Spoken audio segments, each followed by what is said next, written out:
Então, aqui é o escopo do nosso módulo 5. A gente vai falar um pouco sobre equações algébricas, né? A solução de equações algébricas, as raízes de funções não lineares, né? Os zeros das funções, soluções de equações matriciais e de sistemas lineares de equações, e, por fim, a solução de equações diferenciais ordinárias, né? O AZDOs, em que a gente vai fazer uns dois exemplos bem aplicáveis na engenharia mecânica e a engenharia elétrica, e é um passo muito importante também para quando a gente estiver no Simulink.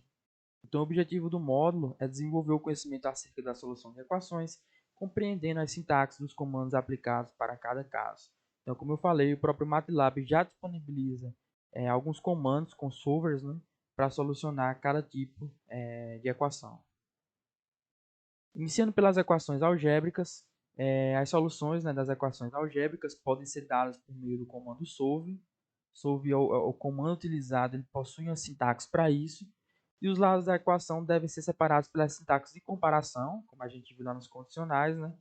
O símbolo de igualdade dupla. Então, a fim de indicar a igualdade existente entre ambos os lados. Ele vai fazer um comparativo entre os lados da equação. E também pode ser utilizado, né, para solucionar sistemas lineares. Então, o comando solve é um comando bem completo e bastante utilizado no MATLAB. Então, a gente percebe que a morfologia da equação ela pode ser da seguinte forma: ax² mais bx mais c igual a um lado direito, né, que pode ser um zero, por exemplo. Então, aqui eu coloquei só uma morfologia. E a sintaxe é basicamente utilizando-se variáveis simbólicas e usando o comando solver. Então, basicamente, a gente vai definir com o sims, né, uma variável simbólica, que vai ser a variável da minha equação, e uma outra variável vai ser criada para definir, certo? Qual vai ser a minha equação. Então, aqui a gente tem um exemplo em que a minha equação ela é x² menos x menos 12 igual a zero. Lembrando sempre de colocar a igualdade dupla, né? Para a gente ter esse comparativo entre ambos os lados. E ele vai estar aqui. E aí, por fim, eu posso usar o comando solver, em que eu vou ter o EKN, que é a minha equação, né?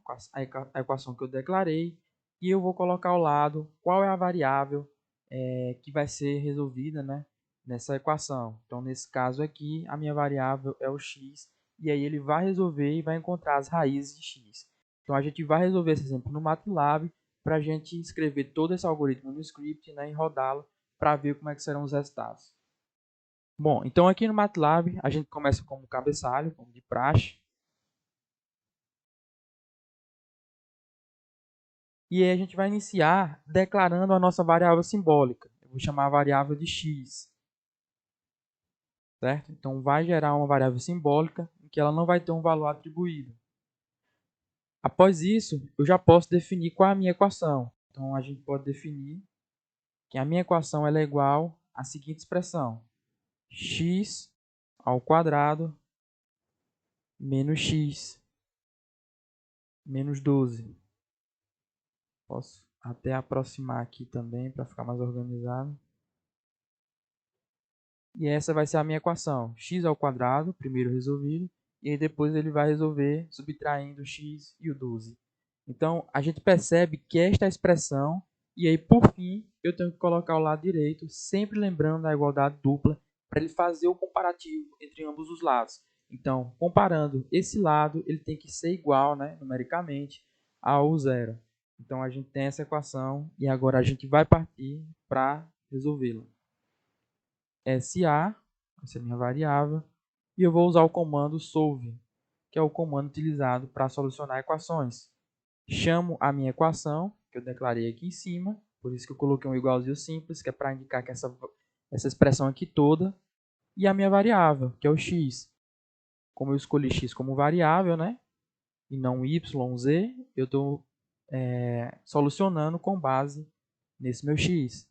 Ao resolver a minha equação, ele vai plotar os resultados, menos 3 e 4. Então, aqui a gente tem as duas raízes que correspondem a essa equação, menos 3 e 4. Então, se eu substituir esses valores aqui, a igualdade, né, será mantida, que 0 de um lado será igual a 0 do outro. Então, eu tenho os zeros da função, né, da minha equação, e aí eu posso realmente dizer que a solução é composta por esses dois valores. Então é isso, a gente viu um pouco sobre o comando solve e a gente vai partir na próxima aula para ver um pouco sobre as raízes, né, de funções não lineares, que é também outro comando bem importante, que é utilizado o comando F0. Beleza? Então até a próxima aula e um forte abraço.